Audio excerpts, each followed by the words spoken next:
मधुबन के बाबा, मधुबन के बाबा मुरली वाले, आपका क्या कहना, आपका क्या कहना। ओम शांति। आज 23 जुलाई 2024 के साकार मधुर महावाक्य है।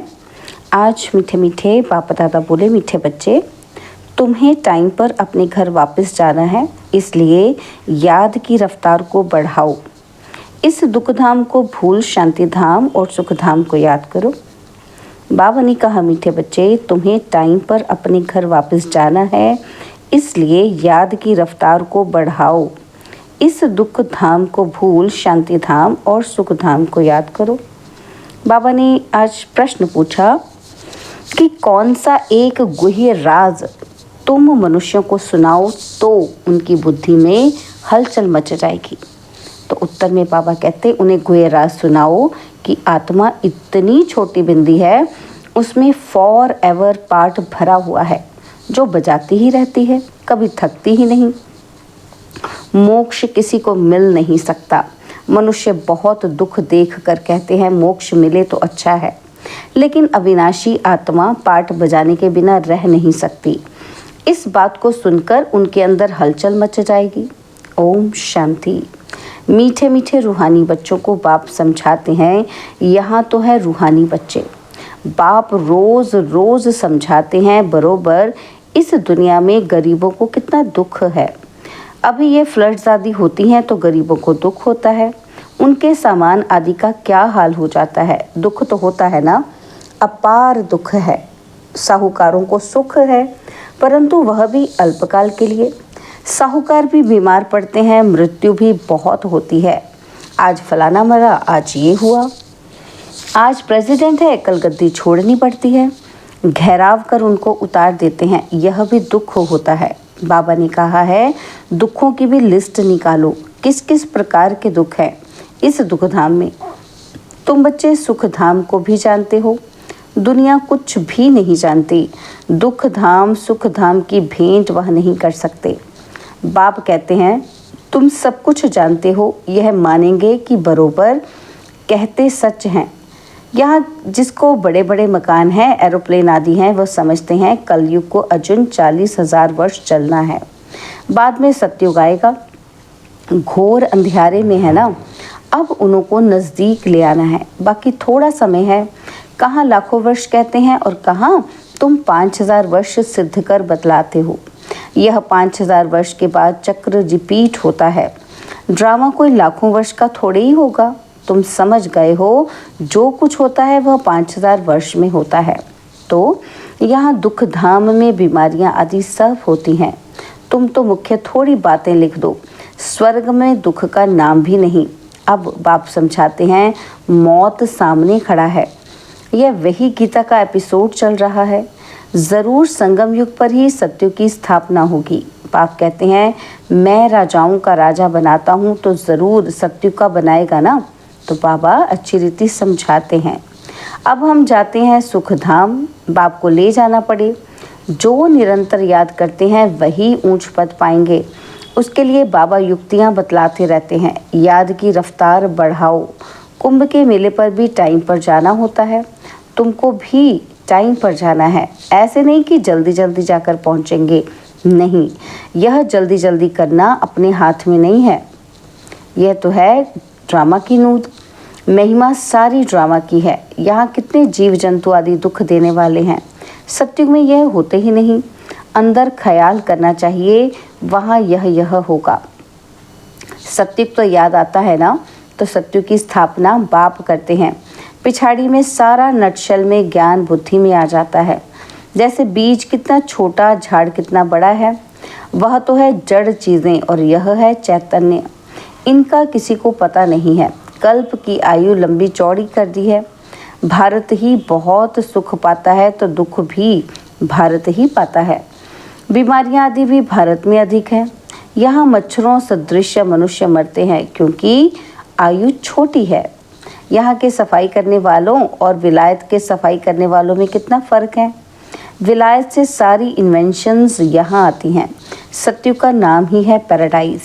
वहाँ सब सतो प्रधान है।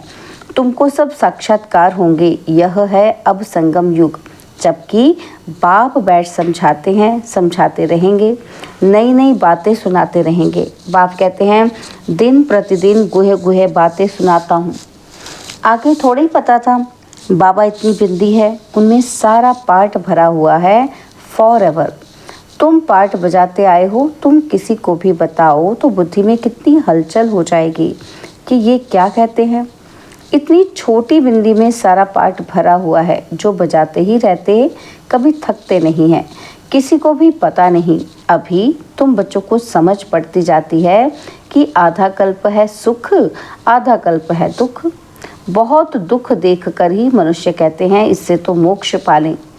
जब तुम सुख में शांति में होंगे, वहाँ थोड़े ऐसे कहेंगे। यह सारी नॉलेज अभी तुम्हारी बुद्धि में है। जैसे बाप बीज होने के कारण उसके पास सारे झाड़ की नॉलेज है, झाड़ का मॉडल रूप दिखाया है। बड़ा थोड़ी दिखा सकते, बुद्धि में सारी नॉलेज आ जाती है। तो तुम बच्चों की कितनी विशाल बुद्धि होनी चाहिए, कितना समझाना पड़ता है। फलाने इतने समय बाद फिर आते हैं पार्ट बजाने। यह कितना बड़ा ह्यूज ड्रामा है। यह सारा ड्रामा तो कभी कोई देख भी ना सके, इम्पॉसिबल है। दिव्य दृष्टि से तो अच्छी चीज़ देखी जाती है। गणेश, हनुमान, ये सब हैं भक्ति मार्ग के, परंतु मनुष्य की भावना बैठी हुई है तो छोड़ नहीं सकते। अब तुम बच्चों को पुरुषार्थ करना है। कल्प पहले मिसल पद पाने के लिए पढ़ना है। तुम जानते हो पुनर्जन्म तो हर एक को लेना ही है। सीढ़ी कैसे उतरे हैं ये तो बच्चे जान गए हो। जो खुद जानते हैं वो औरों को भी समझाने लग पड़ेंगे। कल्प पहले भी यही किया होगा। ऐसे ही म्यूजियम बनाकर कल्प पहले भी बच्चों को सिखाया होगा। पुरुषार्थ करते रहते हैं, करते रहेंगे। ड्रामा में नूंद है। ऐसे तो ढेर हो जाएंगे। गली गली घर घर में ये स्कूल होगा। है सिर्फ धारणा करने की बात। बोलो तुम्हारे दो बाप हैं, बड़ा कौन ठहरा? उनको ही पुकारते हैं रहम करो, कृपा करो।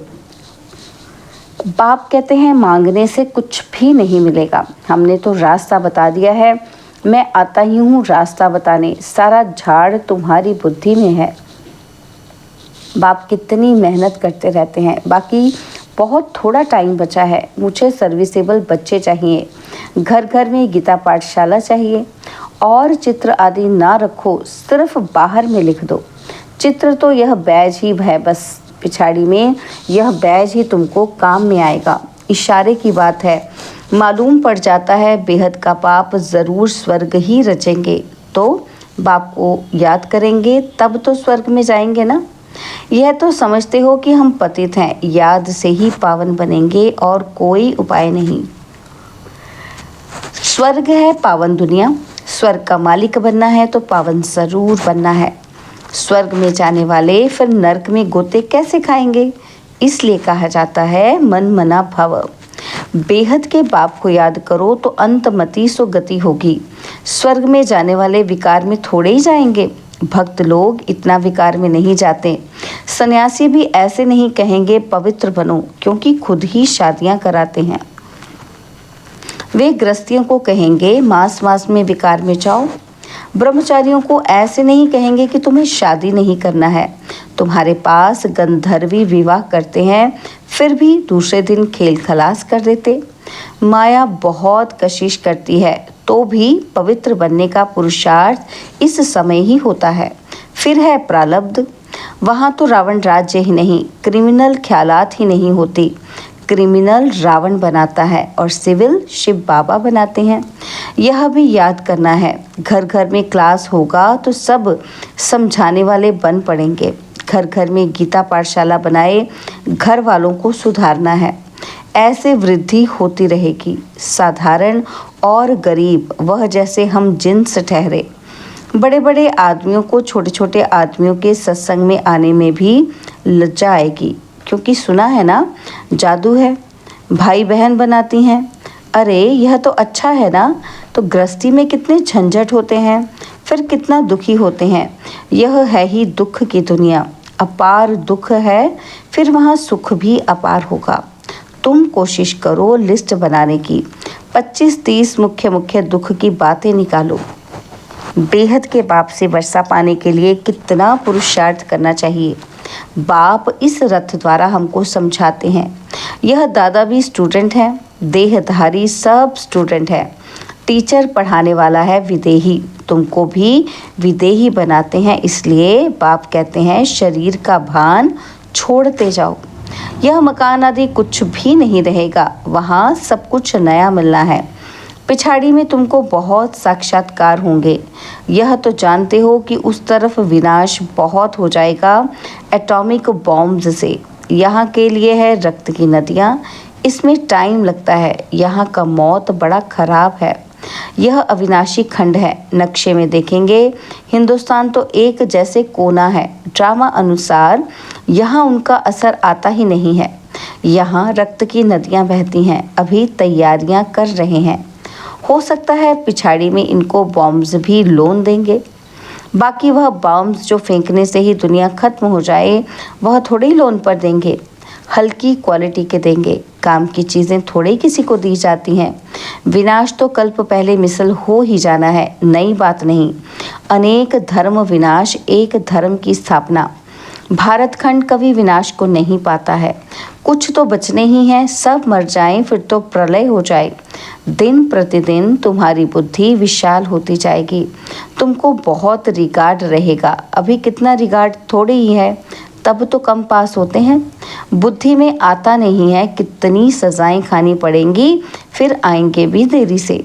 गिरते हैं तो फिर की कमाई चट हो जाती है। काले के काले बन जाएंगे, फिर वह खड़े हो न सके। कितने जाते हैं और कितने जाने वाले भी हैं। खुद भी समझ सकते हैं कि इस हालत में शरीर छूट जाए तो हमारी क्या गति होगी। समझ की बात है ना।